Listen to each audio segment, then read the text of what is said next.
Hello student, मैं shine Luthra. आज मैं आपको इस वीडियो में क्लास 5th की हिंदी मीडियम की मैथ्स का चैप्टर 6 करवाऊंगी हिंदी मीडियम में। इसका नाम है मैं तेरा गुणनखंड गुणज टू मेरा, यानी कि आज हम गुणनखंड और गुणज ये समझेंगे ये क्या होते हैं। इसकी मैंने पहले से ही वीडियो अपलोड कर रखी है, गुणनखंड और गुणज क्या होते हैं। आप जाके चैनल में प्लेलिस्ट में जाके देख सकते हैं। बेसिक मैथ्स की जो प्लेलिस्ट है उसके अंदर आपको मिल जाएगी गुणनखंड और गुणज। वैसे मैं आपको इस वीडियो में भी इसमें सिखाऊंगी। तो सबसे पहले हम यहाँ से स्टार्ट करते हैं। इसमें एक चूहा और एक बिल्ली दे रखा है। भूखी एक बिल्ली है और एक कुंजन चूहे को पकड़ने की कोशिश कर रही है। भूखी बिल्ली कुंजन चूहे को पकड़ने की कोशिश, यानी कि कुंजन है जो कि चूहे को पकड़ने की कोशिश कर रही है। कुंजन अभी ये भूखी बिल्ली है और कुंजन है चूहे का नाम। ठीक है, कुंजन अभी कहाँ है? 14 पर है और एक बार में 2 खाने कूद सकता है। ये जो कुंजन है चूहा, ये एक बार में 2 खाने कूद सकता है। बिल्ली 3 पर है और एक बार में 3 खाने कूद सकती है। ठीक है, अगर चूहा 28 पर पहुंच जाए तो वह बिल्ली से छिप सकता है। पता लगाओ क्या चूहा बच पाएगा? अगर चूहा 28 पे यहाँ पे पहुंच जाए तो बिल्ली से बच पाएगा, यहां से वो सीधा बिल में घुस जाएगा। तो पता लगाओ कि वो चूहा बच पाएगा। तो पहला मैंने जो इन्होंने प्रश्न पूछा है वे खाने जिन पर चूहा कूदा, वो कौन कौन से खाने हैं? क्योंकि वो हर बार 2 खाने ले रहा था। ठीक है, 14 से 2 खाने 16, 16 से 2 खाने 18, फिर 20, फिर 2 22, फिर 2 24, फिर 26 और सीधा वो 28 पे आ जाता है और फिर वो यहां चला जाता है। ठीक है, उसके बाद जो बिल्ली है वो तीन तीन जो है वो खाने कूद रही थी। अभी वो 3 पे है, फिर वो 6 पे, फिर 9 पे, फिर 12 पे, फिर 15 पे, फिर 18 पे। 18 पे चूहा भी आया था, 15 पे, फिर 18 पे, फिर 21 पे, फिर 24 पे, फिर वो 27 पे आ जाएगा। अगर वो 3 खाने जो है बिल्ली जो है कूद रही है। वे खाने जिन पर बिल्ली और चूहा दोनों कूदे, वो कौन सा खाना है? देखो, बिल्ली भी आई थी 18 पे और चूहा भी आया था 18 पे। ऐसे ही 24 पे बिल्ली भी आई थी और चूहा भी आया था। देखो यहाँ पे मैंने जब चूहा का लिखा तब भी इसमें 24 और 18 है, और जब बिल्ली का लिखा तो इसमें 18 और 24 है, यानी कि दोनों इसमें ये कॉमन है। ये चीज दोनों पे है, इसका मतलब कि दोनों जो है इन खानों पे कूदे। वे खाने जिन पर बिल्ली और चूहा दोनों कूदे वो है 18 और 24। क्या चूहा बच जाता है? चूहा बच जाता है, हमें इसमें ये बताना है। हाँ, इसमें जो है वो चूहा बच जाता है, क्योंकि जब वो 18 और 24 दोनों पे कूदे तो वो दोनों एक साथ नहीं कूदे थे। पहले कौन कूदा था? पहले चूहा कूदा 18 पे, उसके बाद जब बिल्ली पीछे से आई वो कूदी। और यहाँ पे भी 24 से पहले चूहा कूदा, उसके बाद जब बिल्ली पीछे से आई फिर वो कूदी। तो जो चूहा और जो बिल्ली है वो दोनों जो है एक साथ नहीं कूदे, इसलिए वो जो है वो बच जाता है। हम यहाँ पे लिखेंगे हाँ चूहा बच जाता है, क्योंकि खाना जो 18 खाना है और जो खाना 24 है उन दोनों खानों पर चूहा और बिल्ली एक साथ नहीं कूदे, इसलिए चूहा बच जाता है। अगर बिल्ली 5 से शुरू करके एक बार में 5 खाने कूदती है और चूहा 8 से शुरू करके एक बार में 4 खाने कूदता है, तो क्या चूहा बच पाएगा? अब बिल्ली कहां से शुरू करेगी? 5 से, और चूहा कहां से शुरू करेगा? 8 से। बिल्ली कितने खाने कूदेगी? 5, और चूहा कूदेगा 4। अब हम इसको देखते हैं। बिल्ली अगर 5 पे है तो 5 खाने के बाद वो कहाँ होगी? 10 पे, फिर 5 खाने के बाद 15, फिर 5 खाने के बाद 20, फिर 5 खाने के बाद 25। अब चूहा अगर 8 पे है, यहां पर 8 पे है, तो 4 खाने के बाद कहाँ होगा? 12 पे होगा।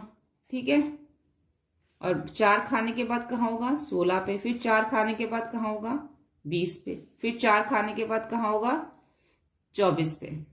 ठीक है, अब ये जो 20 है, अब इसमें जो 4 खाने के बाद वो कूदता है, और ये जो 20 है पहले ही क्या होगा?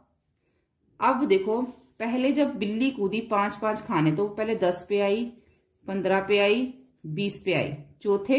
जब वो चौथी बार कूदी, 4th टाइम जब कूदी तो वो 20 पे आ गई। ऐसे जब बिल्ली भी 4th टाइम कूदी तो वो भी कहाँ आ गई? 20 पे आ गई। यानी कि दोनों के दोनों जब उन्होंने चौथी छलांग लगाई, बिल्ली ने भी और चूहे ने भी, तो दोनों के दोनों एक साथ 20 पे आ गए।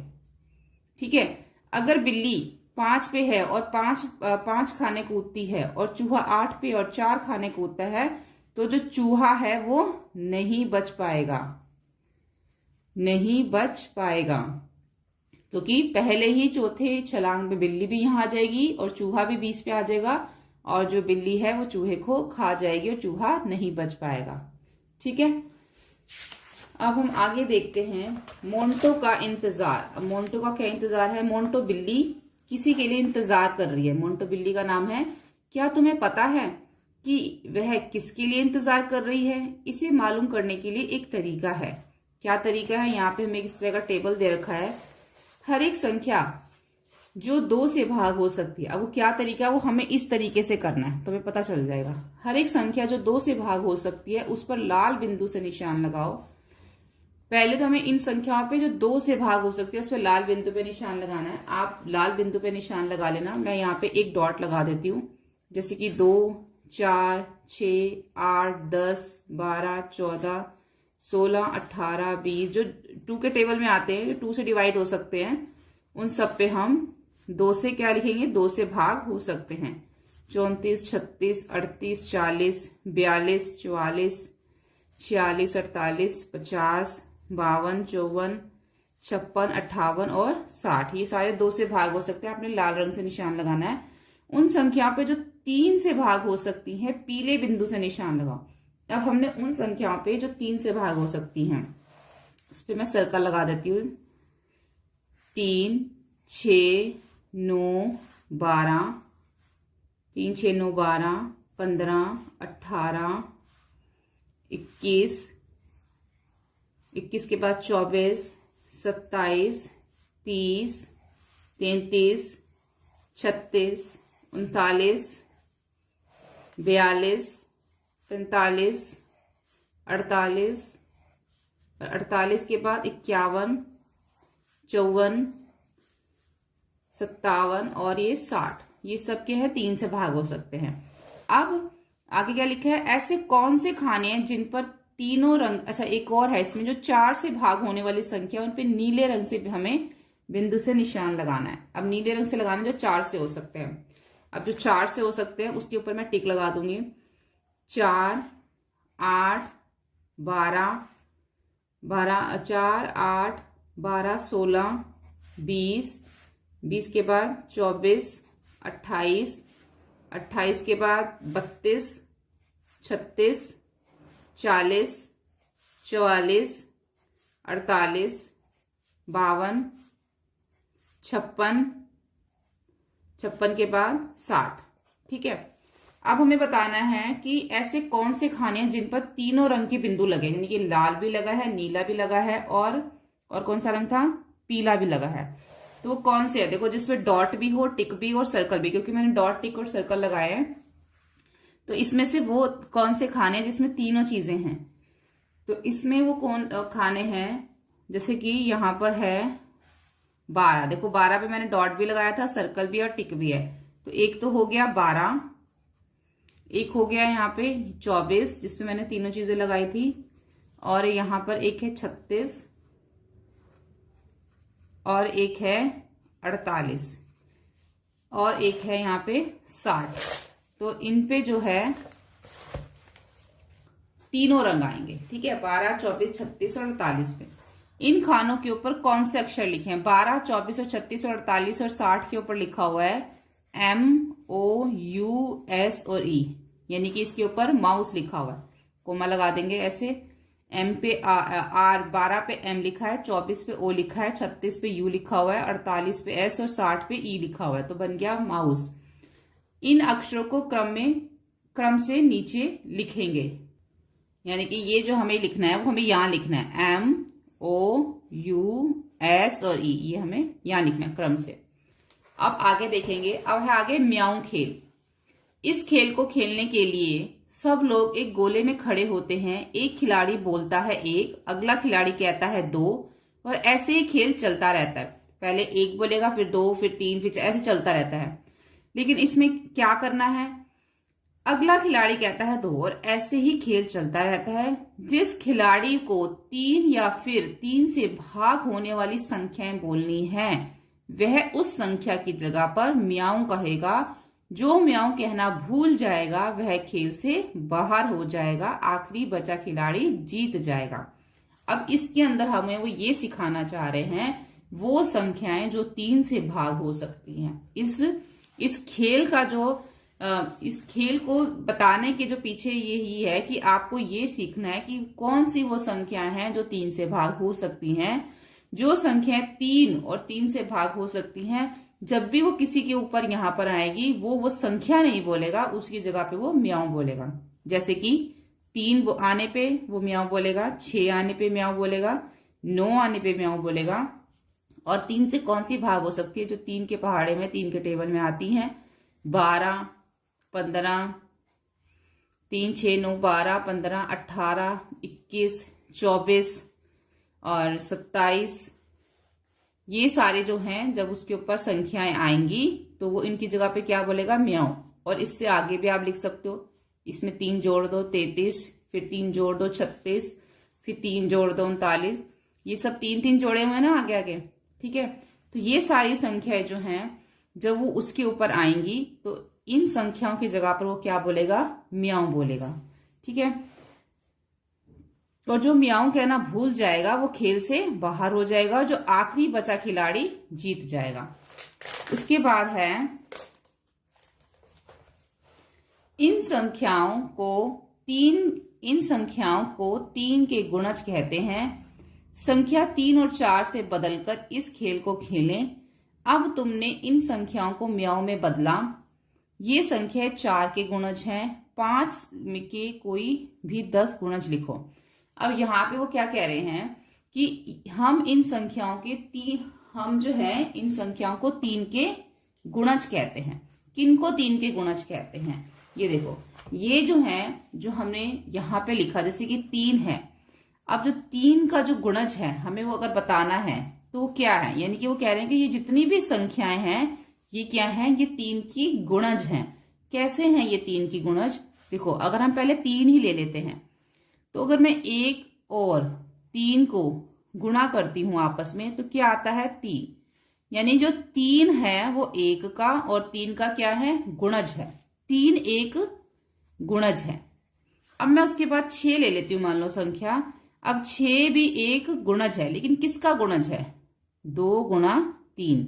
2 गुणा 2 तिया, 2 गुणा 3 कितना होता है? 6। अब जो 6 है वो एक गुणज है। किसका गुणज है? 2 का भी गुणज है, ये 3 का भी गुणज है, क्योंकि इन दोनों को गुणा करने से 6 बन रहा है, ठीक है। अगर मैं यहाँ पे अब 15 ले लेती हूं तो 15 एक गुणज है, लेकिन किसका गुणज है? 3 गुणा 5, क्योंकि 3 पंजे क्या होता है? 15। चाहे 5 गुणा 3 लिखो या 3 गुणा 5 लिखो। अब यहाँ पे जो 15 एक गुणज है, किसका? 3 का भी और 5 का भी एक गुणज है। आप देख रहे हो सब में यहाँ पे अभी तक तो 3 आ रहा है इसमें। अब हम आगे देखते हैं। अगर मैं 18 लिखती हूं यहां पर तो 18 भी एक गुणज है। अब किसका गुणज है ये? अब 6 गुणा 3, 6 दिया 18, ये भी 6 का भी गुणज है और 3 का भी गुणज है 18। अगर मैं यहाँ पे 24 ले लेती हूं, 24 भी एक क्या है? गुणज है। किसका? 8 गुणा 3, 8 दिया 24, तो 24 गुणज है किसका? 8 का भी 3 का भी। तो जो ये जितने भी हमने गुणज लिखे हैं ऊपर, ये सब 3 के गुणज हैं, ठीक है। 3 के भी हैं, जैसे 3 1 का भी गुणज है, 3 का भी। 6 जो है वो 2 का भी गुणज है, 3 का भी। तो 3 आप देख रहे हो सब में आ रहा है, इसलिए उन्होंने लिखा कि हम इन संख्याओं को 3 के गुणज कहते हैं। हम इन सब संख्याओं को 3 के गुणज जो है वो कहते हैं। ये चीज समझ आ गई? संख्या 3 और 4 से बदलकर इस खेल को खेलें। अब जो है यहां पर हम इस संख्या 3 की जगह अगर हम 4 लिखें तो अब हम इस खेल को खेलें तो ये संख्या 4 के गुणज है। कौन सी संख्या है?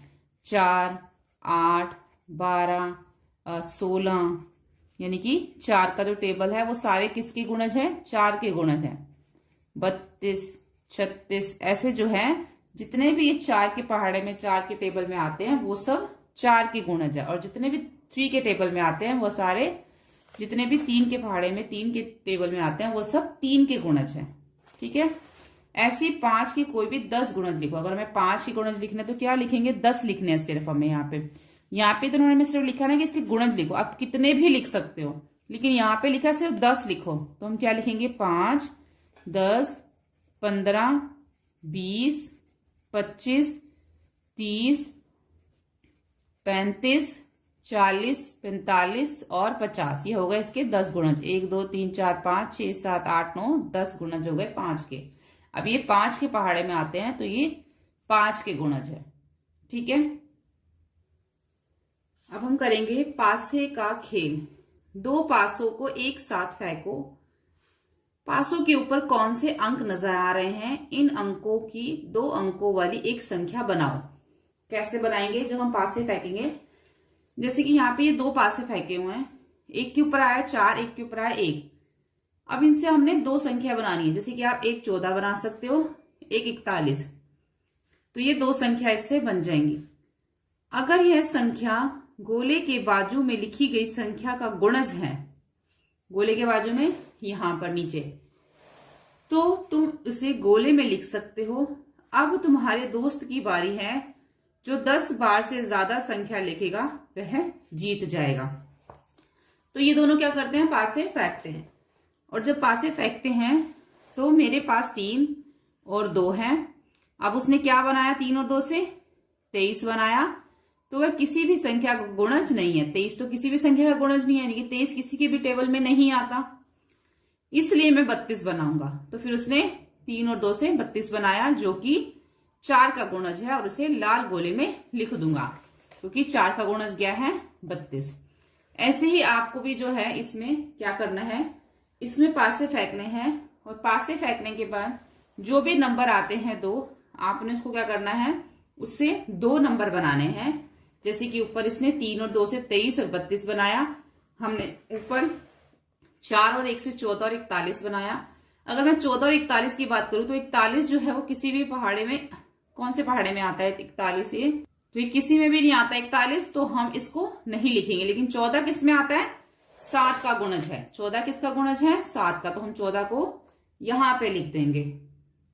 इस तरीके से अलग अलग पासे फेंक के, और जो जो नंबर उसमें आएगा 2-2 नंबर आपने बनाने हैं, और वो नंबर किसका गुणज है आपने उसी में लिख देना है। ठीक है, अगर आपका वो 6 का गुणज है, 6 के पहाड़े में आता है, या 5 के पहाड़े में 5 का गुणज है, तो वो आपने उन सब में वो लिखते जाना है। आगे है साझा गुणज।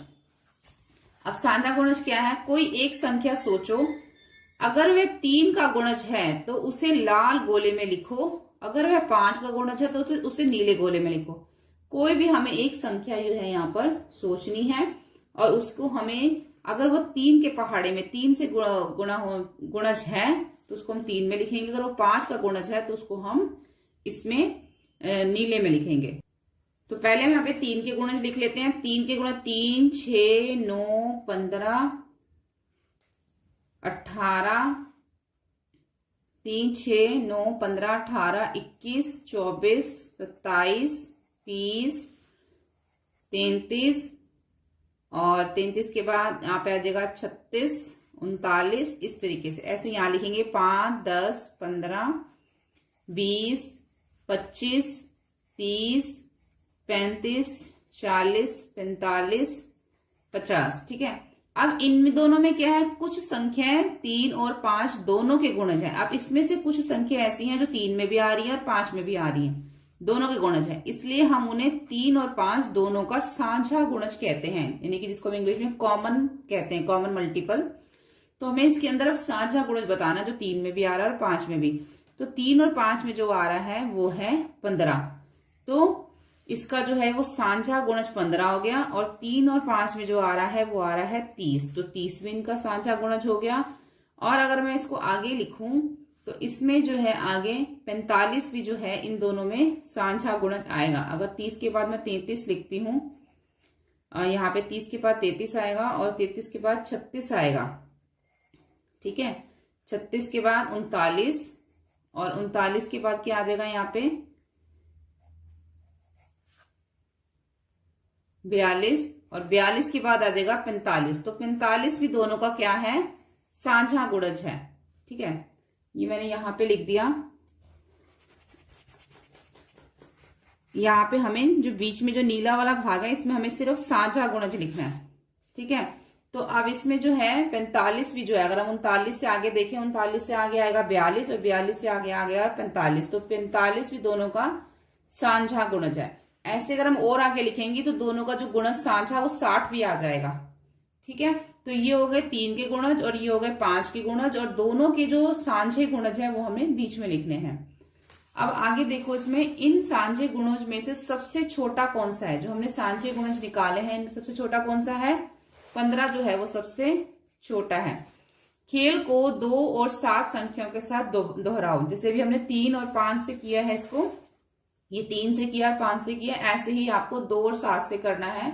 और 2 और 7 से करने के बाद जो इनका साझा गुणज है वो हमें वो लिखना है। अगर हम इसको 2 से करते हैं तो क्या क्या गुणज आएंगे इसके? 2, 4, 6, 8, 10, 12, 14, 16, 18, 20, 22, 24, 26, 28 और यहाँ पे हम 30 लिख देते हैं यहां तक।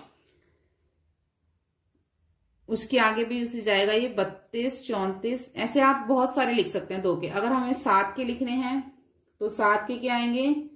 7 का आएगा 7, 14, 21, 28, 35, 42, 49, इतना ही लिखते हैं। ठीक है, क्योंकि अभी तक हमने 34 तक लिखा है। अब इसमें से सांझे निकाल लो जो दोनों में आ रहे हैं। अब दोनों में 14 भी आ रहा है, ठीक है, यहाँ पे 14 लिख दो, और दोनों में 28 आ रहा है तो यहाँ पे 28 लिख दो, और दोनों में जो है वो क्या आ रहा है? 42 आएगा। अगर मैं 34 से आगे करूं तो दोनों में 42 भी आएगा, तो दोनों में 42 आ रहा है।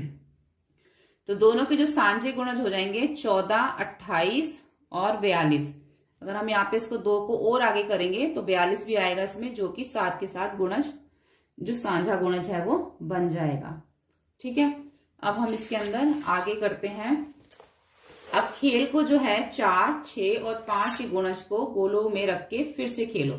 यहाँ पे अब हमने 4 के गुणज लिख लेने हैं, 6 के लिख लेने हैं और यहाँ पे 5 के गुणज लिख लेने हैं। और जो इनके पास इनके जो सांझे गुणज है वो हमने इनके बीच में लिखने हैं। 5 और 6 में कौन से सांझे गुणज तुमने हरे भाग में लिखे हैं?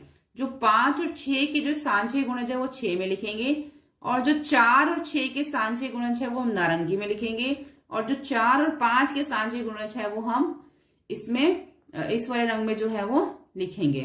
ठीक है, और कौन से रंग वाले भाग में तुमने 4, 6 और 5 के सांझे गुणज लिखे हैं? और जो तीनों के सांझे हैं वो हमने कौन से रंग वाले भाग में लिखे हैं वो हमें इसके अंदर बताना है। तो सबसे पहले हमें क्या करना होगा? पहले हमें 4 के गुणज लिखने होंगे, 6 के और 5 के। पहले हम तीनों के जो है वो गुणज लिख लेते हैं। तो 4 के गुणज कौन से हो गए? 8, 8 और 16, 4 दूनी 8, 16, 20, 24, 28 और 32, 32 के बाद 36, 36 के बाद 40, 44। अभी मैं इतना ही लिखती हूँ, इसमें आगे भी हम इसमें और भी लिख सकते हैं। 6 में हमने लिख देते हैं 12, 18, 24, 30, 36, 42, 48। अभी हमने सबके यहाँ पे इसके 11 गुणज लिख दिए, ये 10 गुणज है, ये भी 10 गुणज है। अब जो 6 और 5 में जो सांझा गुणज है वो हमें हरे रंग में लिखना है, जैसे कि यहाँ पे लिखा था। तो 6 में और 5 में जो सांझा गुणज है वो आएगा, पहला है हमारा 30। अभी जब जितने हमने लिखे हैं उसमें सिर्फ पहला 30 है। अगर हम और आगे इसमें लिखेंगे तो हमारा जो है वो 60 भी जो है वो सांझा गुणज बन जाएगा। अगर मैं इसको 55 लिख दूं यहाँ पे 60, तो 60 भी हमारा इसका सांझा गुणज बन जाएगा। अगर मैं उसमें और आगे लिखूंगी तो इसके अंदर जो है हमारा 90 भी हमारा दोनों का सांझा गुणज आ जाएगा। अगर मैं इसको भी आगे लिखूं और इसको भी आगे लिखूं। अब जो हमें 4 और 6 का जो सांझा गुणज है वो हमें नारंगी भाग में लिखना है। तो 4 और 6 का सांझा गुणज हमारा जो बनेगा, यहाँ पे 4 दूनी 8 और 4 3 12, 12 भी आएगा जो मैंने यहाँ पे नहीं लिखा। तो दोनों का जो सांझा गुणज है वो 12 बनेगा। और 12 के बाद और कौन सा सांझा गुणज बनेगा इसके अंदर, वो हम देखते हैं। इसके अंदर 24 भी है, दोनों का सांझा गुणज बन रहा है।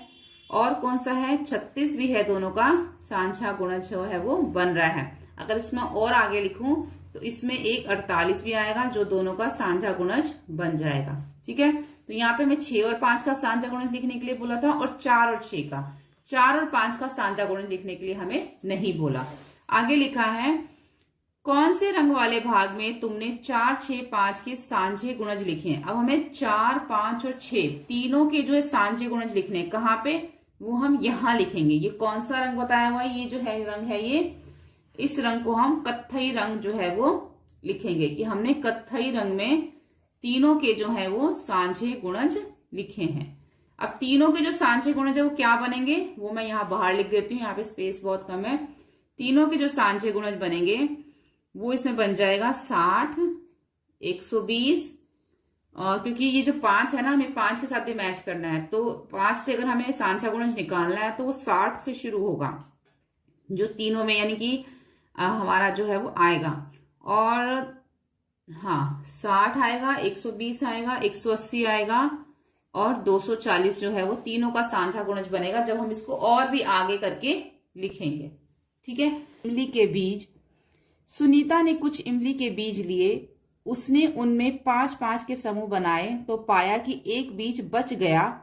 उसने 6-6 के समूह और 4-4 के समूह बनाने की कोशिश की, हर बार एक बीज बच गया।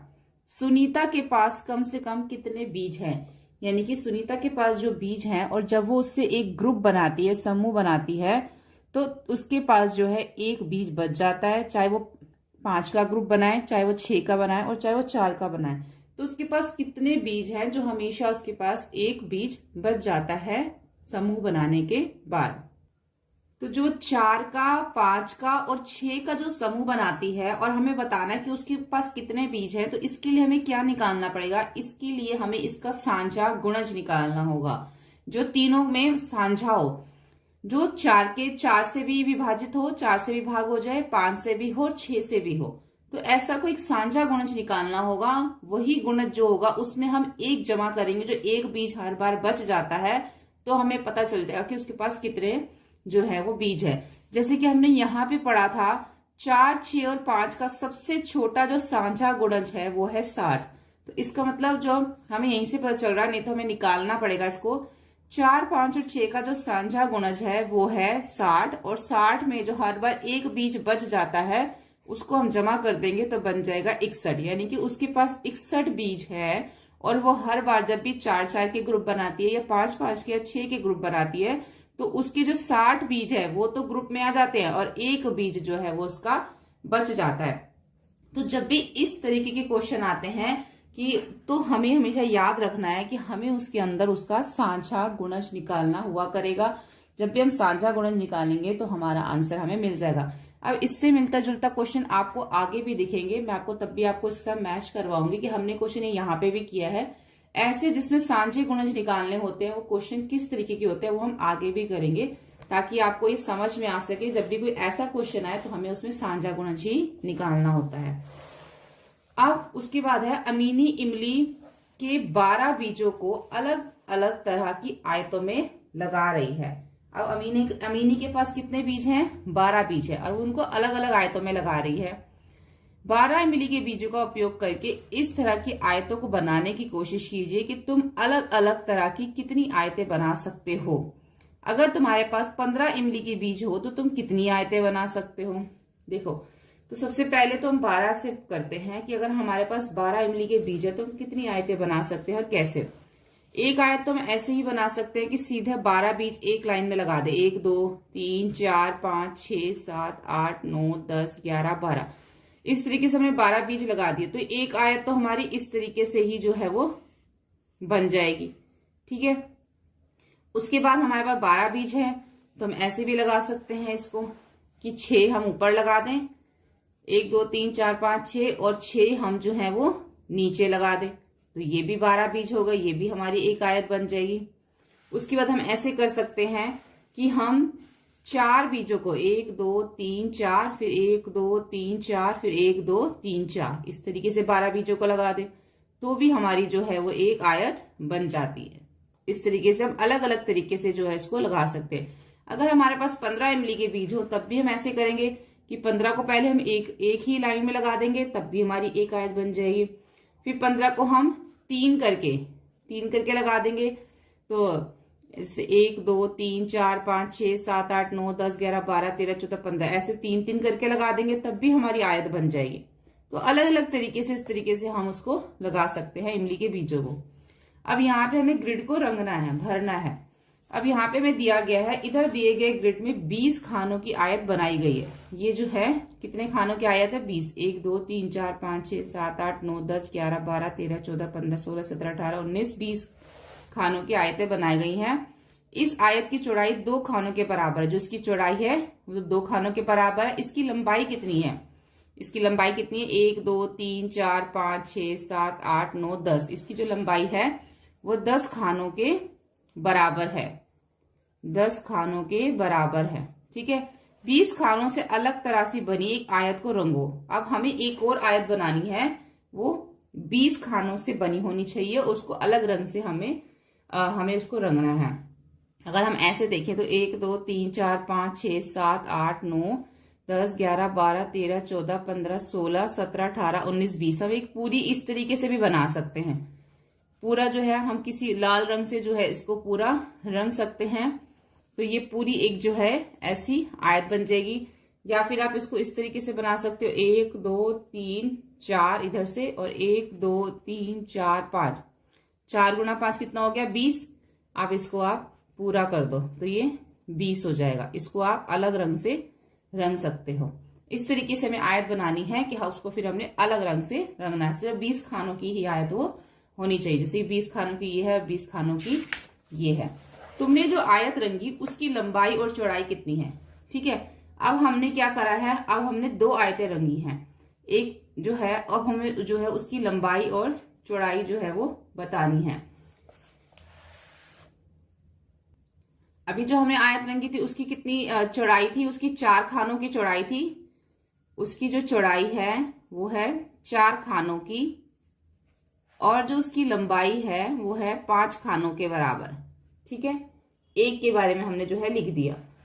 और जो खानों को दूसरी आयत के ग्रिड से लाल रंग से दिखाया गया है उसमें कितना है? उसमें 20 खानों में। आगे क्या दे रखा? तुम 20 खानों की आयत को कितने तरीके से रंग सकते हो। अब जो 20 खाने की जो आयत है उसको हम कितने तरीके से रंग सकते हैं, उन सबको ग्रिड में रंगो और रंगे हुए हर आयत की लंबाई और चौड़ाई लिखो। जितने भी आप उसको उसके अंदर अलग अलग तरीके से 20 आयतों को इस्तेमाल करके एक ग्रिड वो बनाओगे, आयत बनाओगे, और उसकी जितनी भी लंबाई चौड़ाई है वो आप यहाँ पर लिखोगे। जैसे कि हमने पीछे 20 की बनाई थी यहाँ पे, तो ये जो हमने 20 की बनाई थी, एक तो हमने लिख दिया ऊपर वाले इसमें हम बता दी ना जो आयत हमने रंगी है उसकी चौड़ाई और लंबाई हमने ऊपर बता दी। अगर इसमें उन्होंने बोला कि और भी ऐसी आयतें रंगो और उसकी लंबाई चौड़ाई बताओ, जो और आयतों में से एक आयत को हम ये लिख लेते हैं, इसकी जो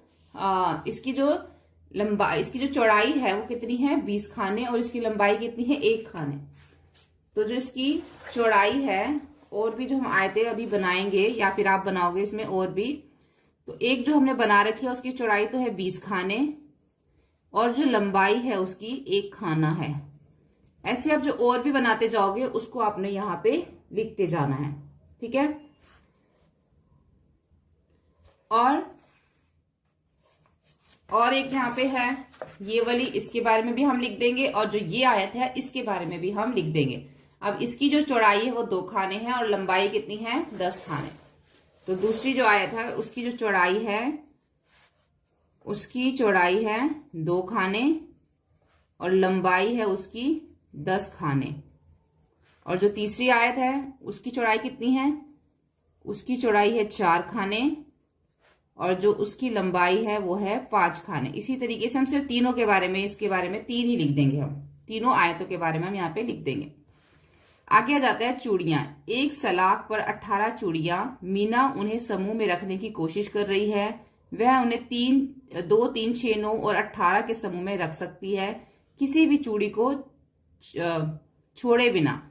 मतलब उसके पास 18 चूड़ियां हैं और उसको एक क्या बनाना है? उसको ग्रुप बनाने हैं। कभी वो 2 का ग्रुप बनाती है, कभी 3 का, कभी 6 का, कभी 9 का, कभी 18 के समूह में रख सकती है वो, और किसी भी चूड़ी को छोड़ना नहीं है। अगर वह एक चूड़ी का समूह बनाती है तो उसके पास कुल कितने समूह होंगे? अगर वो एक चूड़ी का समूह बनाती है, यानी कि एक चूड़ी का ग्रुप बनाती है, तो कितने बनेंगे? टोटल 18 चूड़ियां हैं तो 18 ही ग्रुप बनेंगे, क्योंकि वो एक एक चूड़ी का समूह बना रही है, एक एक चूड़ी का। तो 18 चूड़ियां, 18 समूह जो है वो बनेंगे। अब अलग अलग चूड़ियों की संख्या के लिए तालिका को पूरा करें। हर एक संख्या के लिए देखो कि कौन से अलग अलग समूह बनाए जा सकते हैं। 18 चूड़ियों से एक का समूह भी बनाया जा सकता है, 2 का भी, 3 का भी, 6 का भी, 9 का भी, 18 का भी। अब जो ये निकाला है, ये कैसे निकाला है? 12 से कितने चूड़ियों का समूह बनाया जा सकता है? 5 से। इसको निकालने के लिए अभी तक हम जो है वो गुणज निकालते आ रहे थे, अब जो है हम क्या देखेंगे? गुणनखंड देखेंगे। ठीक है, कि गुणनखंड हम जो है वो किस तरीके से निकालते हैं। अभी तक हमने क्या निकाला था? गुणज निकाले थे। अभी तक हमने जितने भी पीछे जो है, जितने भी प्रश्न किए, यहां पर किया या ऊपर किया या पीछे किया, अभी तक हम क्या निकाल रहे थे? गुणज। अब हमें गुणनखंड निकालने पड़ेंगे इसके लिए। अब हम मान लो हमारे पास 24, हमारे पास यहाँ पे 24 चूड़ियां दे रखी है और हमें इसका जो है अलग अलग समूह बनाने हैं, तो हम इसके गुणनखंड निकालेंगे। कैसे? फिर मैं आपको ये 18 वाला भी बताऊंगी। तो 24 के गुणनखंड निकालने के लिए अगर हम 1 को 24 से गुणा करेंगे तो कितना आएगा? 24। फिर हम 2 को 12 से गुणा करेंगे, 12 दूनी 24। इस तरीके से जो है हम इसको आगे आगे जो है वो गुणा करते जाएंगे और हमें पता चलता जाएगा कि कितने कितने के जो है वो गुणज बनेंगे। ऐसे अब 24 आ गया। अब 3 को करेंगे, 4 को करेंगे, 4 को करेंगे 6 से, 6 चौक 24, और 3 से भी हो जाएगा। पहले तो ये 3 8 तिया 24 हो जाएगा ना यहाँ पे। तो 3 अट्ठे 24 लिख दो यहाँ पे। ठीक है, और किससे हो जाएगा? ये इसी से जो है सारे इसके ये बनेंगे। अब ये जो इसके बने हैं, ये सारे इसके गुणनखंड बने हैं, जैसे 1 2 4 3 8 6 12 और 24। यानी कि जो 24 है उसका अगर हमें चूड़ियों का ग्रुप बनाना है तो 1 के ग्रुप में भी बन सकता है, 2 2 के समूह भी बन सकते हैं, 3 3 के समूह भी बन सकते हैं, 4 का समूह भी बन सकता है, 6 का समूह भी बन सकता है, 8 का भी और 12 का भी और 24 का भी समूह जो है वो बन सकता है। तो इस तरीके से जब हम इन सबके गुणनखंड निकाल लेंगे, 5 के, 9 के, 7 के, 2 10 1 20 13 और 21 के, तो हमें पता चल जाएगा कि इसमें कितने कितने समूह बनेंगे। अगर 9 चूड़ियां हैं तो 1 का भी समूह बन सकता है, 3 का भी, 6 का भी, 9 का भी। इस तरीके से समूह जो है बन सकते हैं और हमें जो है इसमें गुणनखंड जो है वो हम इस तरीके से निकालते हैं। ठीक है, जैसे कि यहाँ पे मैं आपको 1 10 का निकाल के दिखाती हूँ। 1 गुणा 10 कितना होगा? 10 होगा। 2 गुणा 5 कितना होगा? 10 होगा। तो इसमें क्या गुणनखंड बन गए? 1 2 5 और 10, और किसी से भी जो है इसका गुणनखंड नहीं बनेगा आगे। ठीक है, तो ये जो है इसके गुणनखंड बन गए। अब हम आगे देखते हैं, चार्ट को भरो। इधर दिए गए गुणा के चार्ट को भरो, यानी कि अब हमें इसमें गुणा के चार्ट के भरना है। 1 को 1 से गुणा करेंगे तो कितना आएगा? 1 1 को 2 को 1 से करेंगे तो 2, 3 को 1 से करेंगे 3, ऐसे ही सबको 1 से करते जाएंगे हम, तो ये इस तरीके से आ जाएगा हमारा। और 12 को 1 से करेंगे तो 12। अब हमें क्या करना है? अब हमें 2 को किससे करना है? पहले हम इसको 2 को 1 से करेंगे। 2 को 1 से करेंगे तो क्या आएगा? 2। फिर 2 को किससे करेंगे हम? फिर 2 को हम 2 से करेंगे, फिर 4 आएगा।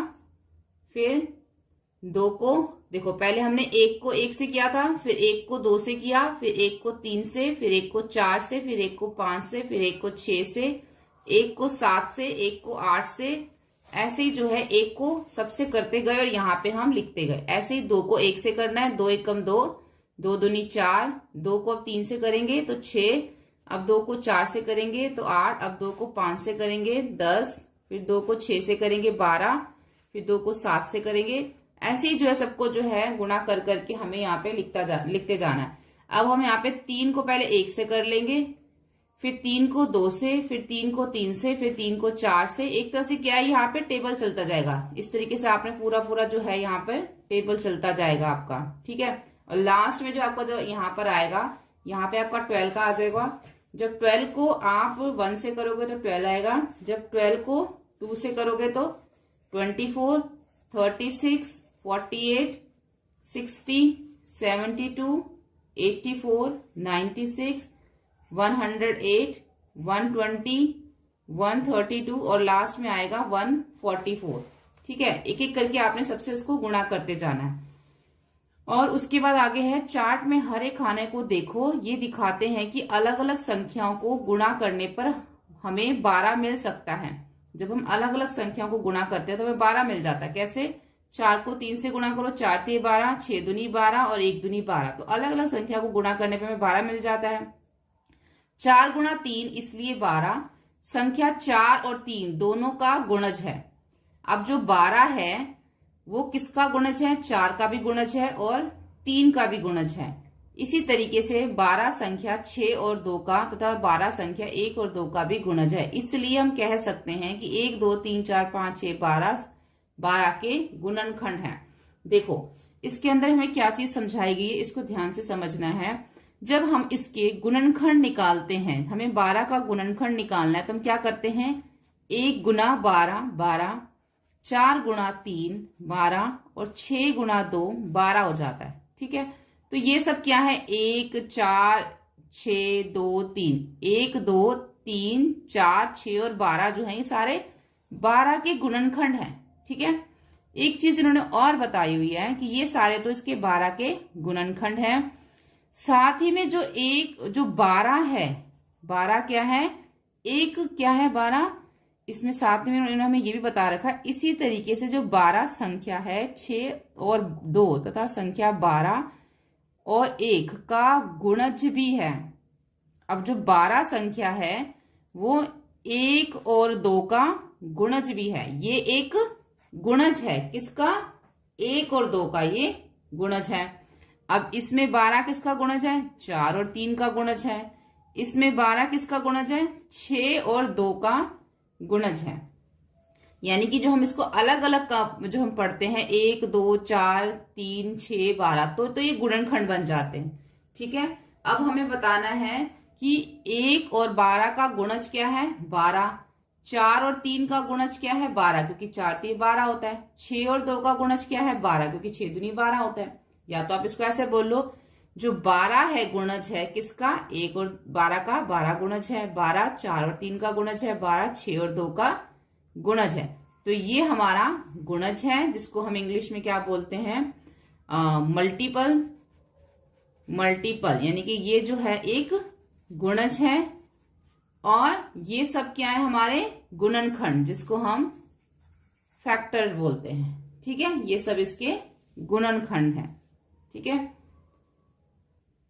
यानी कि इसका मतलब है कि 1 के टेबल में भी 12 आता है और 12 के टेबल में भी 12 आता है, 4 के टेबल में भी 12 आता है, 3 के पहाड़े में भी 12 आता है, 6 के पहाड़े में भी 12 आता है और 2 के पहाड़े में भी 12 आता है।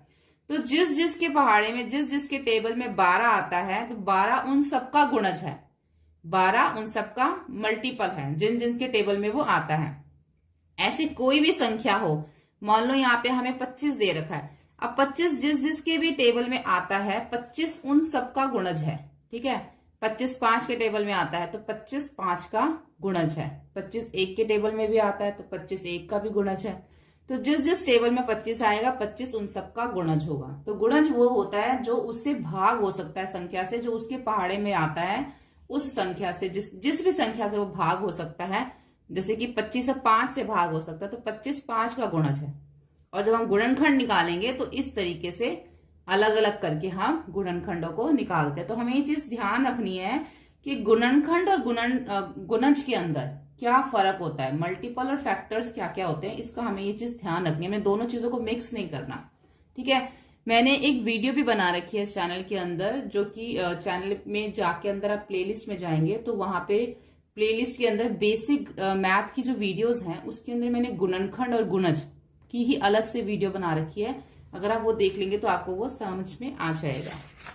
ठीक है, अब आगे आ जाता है 10 के गुणनखंड कौन से हैं। अब हम यहाँ पे 10 के गुणनखंड निकालने हैं। जैसे कि यहाँ पे दे रखा है, तो 10 का गुणनखंड है 5 गुणा 2, तो ये क्या है? 10 का गुणनखंड है। और कोई गुणनखंड बन सकता है इसका? ऐसे बना सकते हो 1 गुणा 10, यही जो है इसका गुणनखंड बन सकता है बस। और 10 जो है किसी भी नहीं आता। तो 1 2 5 और 10 जो है वो इसके गुणनखंड हो गए। क्या तुम इसे इस चार्ट से कर सकते हो क्या हम इसे इस चार्ट से कर सकते हैं? बिल्कुल कर सकते हैं, क्योंकि सारे यहाँ पे गुणनखंड ही दे रखे हैं। देखो, 1 को 10 से अगर हम गुणा करते हैं तो क्या आता है? 10 करते आता है। और 5 को जो हमने 2 से गुणा किया तब भी 10 आया, क्योंकि पूरे चार्ट में जो 10 है सिर्फ 2 बार आएगा। एक यहाँ पे 10 आएगा, यहाँ पे 10, तो यहाँ पे सिर्फ दो ही जगह पे 10 आ रहा है। और किसकी वजह से आ रहा है? 5 गुणा 2 की वजह से और 1 गुणा 10 की वजह से। तो हम इस चार्ट से भी इसको कर सकते हैं। 36 के गुणनखंड कौन से हैं? अब 36 के गुणनखंड कौन से बनेंगे इसके अंदर? 36 के गुणनखंड बन जाएंगे, अगर हम इसको करेंगे चार्ट से भी कर सकते हैं हम इसको पीछे से। 1 गुणा 36 करेंगे तो भी 36 आएगा। अब हम इसको 3 गुणा 12 करेंगे। पहले इसको करेंगे हम इसको 36, यहाँ पे 2 को 18 से करेंगे तो भी 36 आएगा। 3 को 12 से करेंगे तब भी 36 आएगा। ठीक है, इस तरीके से जो है इसमें 36 आएगा। और किसमें आएगा? 4 गुणा 4 को किससे करेंगे? 9 से, 36 हमारा तब भी आएगा। और किससे आएगा हमारा? अगर हम 6 को करते हैं, 6 गुणा 6, 6 36 होता है। ठीक है, तब भी 36 आता है। तो क्या गुणनखंड बन गए? 1 2 3 4 6 9 12 18 और 36। वो सारे हम यहां लिख लेंगे। क्या है? 1 2 3 4 6 9 12 और 18 और 36, ये सारे इसके गुणनखंड बन गए। इस गुणा के चार्ट से 36 के सभी गुणनखंड ढूंढो। उन्होंने हमें पीछे चार्ट से ढूंढने के लिए कहा था, लेकिन हमने इसको यहीं से कर दी, क्योंकि अभी हमने पूरा चार्ट उसको फिल नहीं किया। तो ये सारे गुणनखंड आपको 36 के पीछे मिल जाएंगे। जहां जहां पे 36 लिखा होगा इसके अंदर, जहां जहां पे, जैसे यहाँ पे लिखा हुआ है 36, तो ये 36 किसकी वजह से आया? 12 को किससे गुणा किया कि 36 आया था? 12 को हमने यहाँ पे 3 से गुणा किया था। देखो तीसरे नंबर पे है ना, 1 2 3, तीसरे नंबर पे, यानी कि 12 को हमने 3 से गुणा किया था तो हमारा 36 आया था। तो 12 गुणा 3 हो जाएगा। ऐसे जहां जहां पे भी 36 लिखा होगा आपको पता चल जाएगा।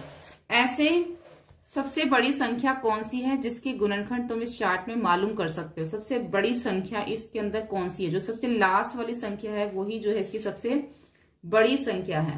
तो 144 जो है, जो बिल्कुल आखिरी का चार्ट में हमने लिखा है, 144 ऐसे सबसे बड़ी संख्या है जिसके गुणनखंड हम इस चार्ट में मालूम कर सकते हैं। 144 के गुणनखंड आप इसमें चार्ट में देख सकते हो। अब हम इस प्रश्न को देखेंगे, उससे बड़ी संख्या के लिए तुम क्या कर सकते हो? अगर कोई इससे भी बड़ी संख्या होगी तो उसका भी हम क्या करेंगे? गुणनखंड ही निकालेंगे।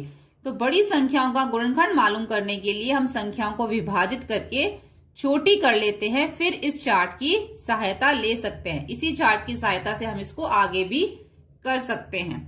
उसके बाद आ जाता है साझा गुणनखंड। अभी तक हमने साझा गुणज निकाला था, जो हमने पीछे किया था। अब हमें साझा गुणनखंड निकालना है।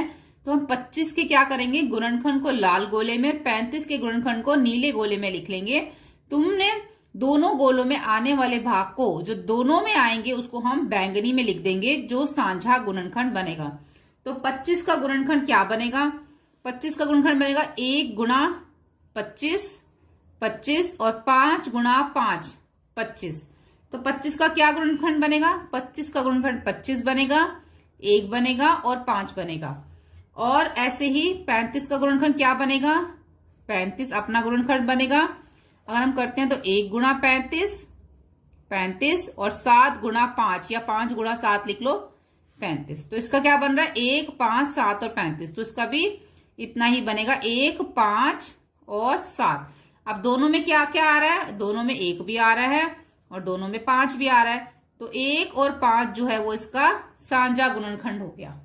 ठीक है, ऐसे दोनों गोलों में आने वाले बैंगनी भाग में आपने कौन कौन से गुणनखंड लिखे हैं?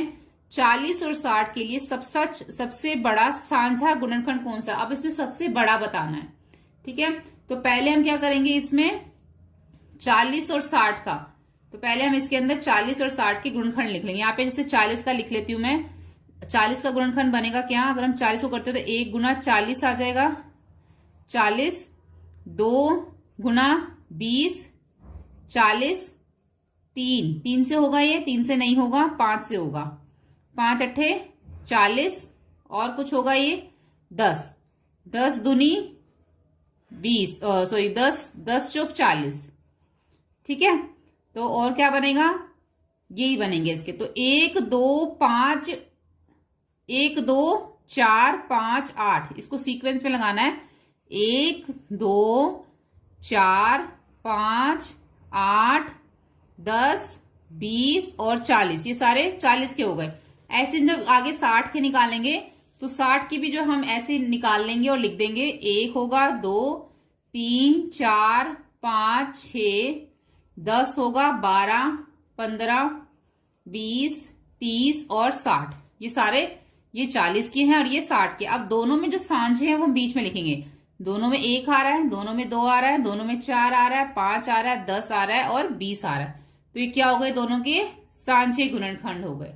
ठीक है, इस तरीके से हमने सांझे गुणनखंड निकालने हैं। पहले हमने सांझे गुणज निकाले थे। गुणज और गुणनखंड में क्या फर्क है वो मैंने आपको समझा दिया था और ये भी बताया था कि मैंने इस चैनल के अंदर प्लेलिस्ट में अगर आप जाके देखेंगे बेसिक मैथ की वीडियोस जो है उसके अंदर एक गुणनखंड और गुणज की वीडियो भी मैंने बना रखी है। अगर आप इसको और अच्छे से समझना चाहते हो तो आप जाके वो वीडियो देख सकते हैं। अब है यहाँ पे गुणनखंड पेड़। गुणनखंड के पेड़ को देखें। अब क्या तुम इस तरह का एक और पेड़ बना सकते हो? तो जैसे ये गुणनखंड का पेड़ आपको दिख रहा है ना, ऐसे हमें एक और बनाना है। ये कैसे हो रहा है? 3 को अगर 3 से गुणा करेंगे तो क्या होगा? 3 तिया 9 हो जाएगा। 9 को अगर मैं 2 से गुणा करूंगी तो 9 दूनी 18 हो जाएगा। ऐसे हमें यहां पे भी बनाना है। अब अगर मैं 6 को 3 से गुणा करती हूं तो 6 तिये 18 हो जाता है। अब हमें यहाँ पे 6 का बनाना है, तो अगर मैं 2 को 3 से गुणा करती हूँ तो 2 तिया 6, यानी कि 2 तिया 6 और 6 तिया 18। ऐसे हमें ऊपर बनाने हैं 24 के। तो 24 के पहले हम 2 यहां पे बना लेंगे। 2 गुणा में 12, ठीक है, तो 12 दूनी 24 हो जाएगा। अब 12 का बनेगा, 2 का तो नहीं बनेगा क्योंकि 2 का क्या बनेगा? 1 गुणा 2 बनेगा, तो इसका नहीं बनेगा। अब बनेगा 12 का। 12 का क्या बनेगा? 6 गुणा में 2, 6 दूनी 12। अब किसका बनेगा? 6 का क्या बनेगा? 3 गुणा में 2 या 2 गुणा में 3, 3 दूनी 6, 6 दूनी 12, 12 दूनी 24। ऐसे अब यहाँ पे भी हमें 24 का बनाना है तो हम ऐसे बना सकते हैं। यहाँ 4 का बना देंगे, इधर 8 तिया 8, यहाँ पे 8 तिया 24, ये 3 आ गया इधर। अब 8 का होगा, 8 का क्या बनेगा? 2 दूनी 4। अब 4 का क्या बनेगा? 2 दूनी 4 दूनी 8 हो गया ना इधर। देखो 8 तिया 24, 4 दूनी 8 और 2 दूनी 4। अब यहाँ पे भी हमें 24 का बनाना है। अब इसको हम करेंगे 6 गुणा में 4, 6 चौक 24। अब यहाँ पे 3 गुणा में 2, 3 दूनी 6, 4 का क्या बनेगा? 2 गुणा में 2, 2 दूनी 4। ठीक है, दूसरी संख्याओं के लिए भी गुणनखंड पेड़ बनाने की कोशिश की। ऐसे आपको और भी संख्या लेनी है और उसका गुणनखंड पेड़ आपको बनाना है। अब यहाँ पे है पार्क का रास्ता। अनु के घर में एक पार्क है, उस पार्क के बीच में एक रास्ता है।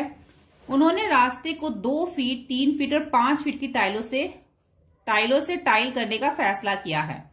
मिस्त्री ने पहली पंक्ति में 2 फीट की टाइलों से और दूसरी पंक्ति में 3 फीट की टाइलों से और तीसरी पंक्ति में 5 फीट की टाइल से टाइल किया है।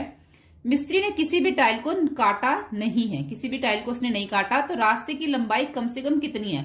यानी कि हमें इसके अंदर रास्ते की लंबाई नापनी है। अब जो टाइलें हैं वो 3 साइज की हैं, एक 2 फीट की, एक 3 फीट की और एक 5 फीट की। ठीक है, मिस्त्री ने 2 फीट वाली भी लगाई है, 3 वाली भी, 5 अलग अलग लाइनों में, अलग अलग पंक्तियों में। अब हमें बताना है कि रास्ता कितना लंबा है। ये जो जिस तरीके का क्वेश्चन ये है, मैंने आपको एक ऐसा क्वेश्चन पीछे भी करवाया था और तब मैंने आपको कहा था कि ऐसा कोई क्वेश्चन आएगा तो मैं आपको आगे इसके बारे में बताऊंगी। जैसे कि हमारा क्वेश्चन था इसमें, देखो ये इसमें भी एक ऐसा क्वेश्चन था कि सुनीता ने कुछ इमली के बीज लिए थे, उसने उनमें 5-5 के समूह बनाए थे और जब उसने 5-5 के समूह बनाए और जब उसने 6-6 के समूह बनाए और उसने फिर 4-4 के समूह बनाए, तो जब भी वो समूह बनाती थी 5 का, 6 का या 4 का, तो हमेशा एक बीज बच जाता था। तो हमें बताना था उसके पास कितने बीज हैं। तो उस केस में हमने क्या किया था? तो 4, 5 और 6 का तीनों का हमने क्या निकाला था? इसके अंदर हमने इसका साझा गुणज निकाला था। ठीक है, तब हमें पता चला था और उसके अंदर हमने 1 जोड़ दिया था, तब हमें पता चला था कि उसके पास 61 बीज है। ऐसे ही यहां पर हमें जो है इसके अंदर क्या निकालना पड़ेगा? 2, 3 और 5 का, इसमें भी हमें जो है साझा गुणज निकालना होगा। इसके अंदर भी हमें साझा गुणज निकालना होगा, तभी हमें पता चलेगा। तो जब हम 2 के गुणज लिखेंगे, 3 के और 5 के गुणज लिखेंगे, तो तीनों में जो है जो साझा गुणज इनका आएगा वो आएगा 30। ठीक है, तीनों को जब आप गुणज निकालोगे 2 का, 3 का और 5 का, जो पहला सबसे पहला जो साझा गुणज आएगा इसमें,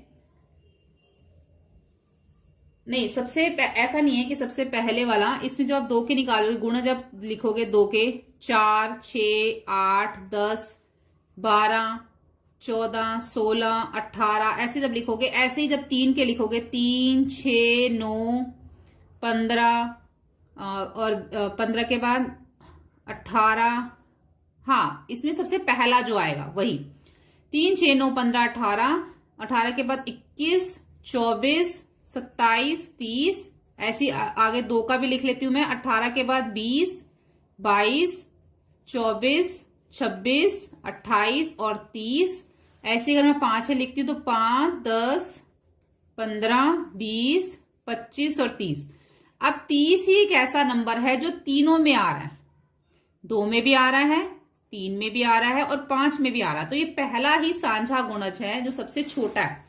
ठीक है, इसके बाद आगे और भी हो सकते हैं कि साझे गुणज हो, लेकिन इससे पहले आप देखो 6 इसमें भी आ रहा है, 6 इसमें भी आ रहा है, लेकिन 6 इसमें नहीं आ रहा। ठीक है, अब 10 2 में आ रहा है और 5 के गुणज में आ रहा है, लेकिन 3 में नहीं आ रहा। तो हमें ऐसा कोई निकालना है जो तीनों में आ रहा हो। तो 30 जो है वो 2 में भी आ रहा है, 3 में भी आ रहा है और 5 में भी आ रहा है। तो ये इसका साझा गुणज जब हम निकाल लेंगे तो हमें पता चल जाएगा कि जो रास्ते की लंबाई है वो है 30 फीट। ठीक है, इस तरीके से हम इसके रास्ते की लंबाई निकालेंगे। अब आगे देखो, मनोज ने एक नया घर बनाया है। वह फर्श पर टाइल बिछाना चाहता है। कमरे का जो आकार है 9 फीट और 12 फीट है, यानी कि जो कमरा है वो आयतकार शेप है उसकी, क्योंकि उसके अंदर में लंबाई और चौड़ाई दे रखी है ना। तो जहां पे लंबाई और चौड़ाई दे रखी होगी वो आयतकार होगा। बाजार में 3 तरह की चौकोर टाइलें हैं। 3 तरह की टाइलें 1-1 फुट वाली है, दोनों तरफ से की 1-1 फुट वाली की स्क्वायर है, 1-1 फुट, 2-2 फुट वाली और 3-3 फुट वाली है। उसे कौन से आकार की टाइल खरीदनी चाहिए ताकि वह बिना काटे उन्हें बिछा सके। अब देखो, कमरे की जो लंबाई और चौड़ाई है 9 और 12 फीट है। ठीक है, और जो इसमें 2 फुट वाली, 1 फुट वाली और 3 फुट वाली टाइल है।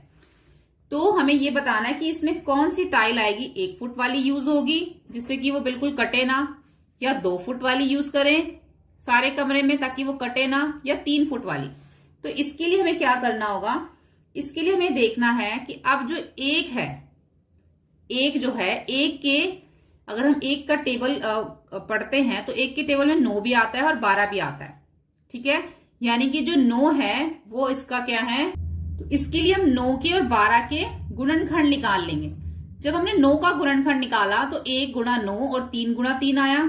जब 12 का निकाला तो 1 गुणा 12 और 2 गुणा 6 और 3 गुणा 4 आया। तो इसमें साझा गुणनखंड क्या आ रहा है हमारा, 1 और 3।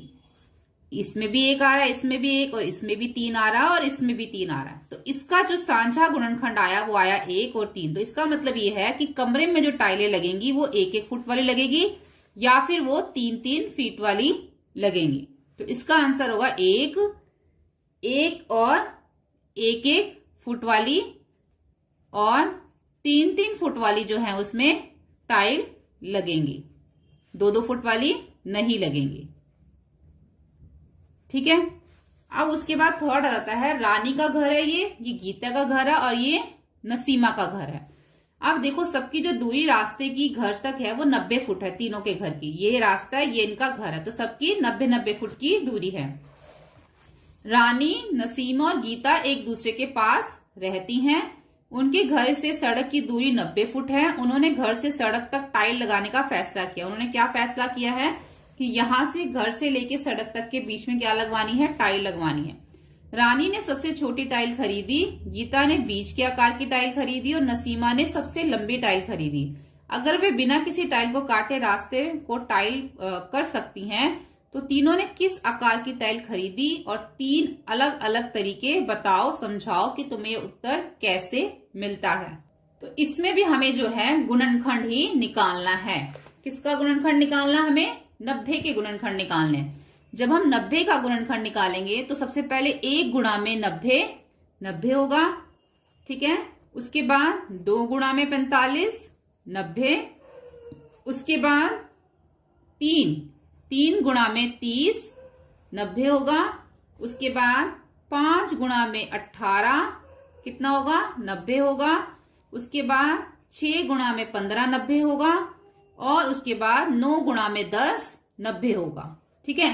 जब हम इसके गुणनखंड निकाल लेंगे तो हमें ये पता चल जाएगा कि उनके जो यहाँ पे जो टाइल लगेंगी ना, वो 1 फुट की भी लग सकती हैं, 2 फुट की भी लग सकती हैं, 3 फुट की, 5 फुट की, 6 फुट की और 9 फुट की। बिना कटे जो है, अगर ये टाइलें लगेंगी तो बिना कटे वो सारी टाइलें वहां पे बिछ जाएंगी। अगर कितने कितने की फुट की होंगी? 1 फुट की, 2 फुट की, 3, 5, 6 और 9 फुट की जो टाइलें हैं वहां पे लग सकती हैं। इन्होंने हमसे सिर्फ इतना ही पूछा है कि अगर वे बिना किसी टाइल को काटे रास्ते को टाइल कर सकती हैं तो तीनों ने किस किस आकार की टाइल खरीदी होगी। तो हो सकता है किसी ने 1-1 फुट की खरीदी हो, या किसी ने 2-2 फुट की, या किसी ने 3 की, या किसी ने 5 की, या किसी ने 6 या 9 की खरीदी हो।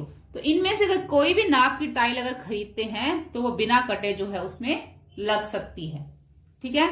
तो यहाँ पर हमारा जो ये अध्याय है 6 वो कंप्लीट हो चुका है।